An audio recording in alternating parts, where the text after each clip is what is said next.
This is the hip mobility group. I like using an ab mat or a second form of padding, so you could even use a rolled up yoga mat. This is ideal in my opinion. So from here I'm going to do a half kneeling hip flexor stretch. My back knee goes on the pad, my front foot steps forward, and I'm going to drive forward my pelvis forward.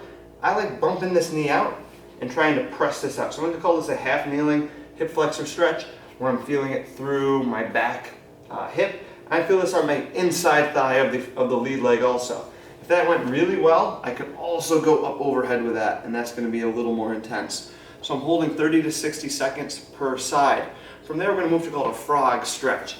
The frog stretch is going to be a wide knee position with my ankles and feet aimed out. And from here, I'm going to sit back over my heels, trying to get my knees nice and wide, feeling a stretch in my inner thigh, my adductors. So I'm going to sit that back and hold that again, 30 to 60 seconds.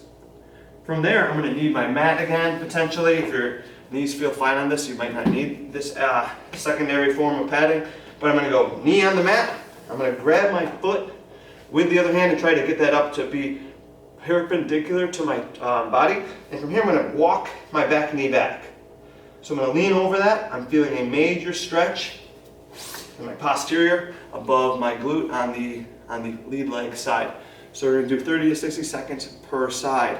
If we feel pain in the knee, send me a message and we'll help you adjust on that. From here, we're going to move to an all-fours position and do a mobile hip type stretch group, dynamic group. I'm going to do a hip hydrant where I raise my knee like a dog at a fire hydrant.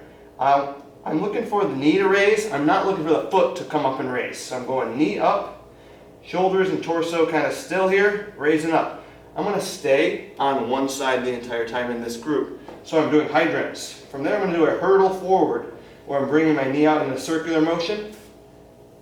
Then I'm going to reverse it after my 10. The final one in the series is heel up, pressing to ceiling. Keeping my body really still, pressing that heel up as high as I can, and getting a little glute lift there. I'm going to follow the series on one side and then move to the other.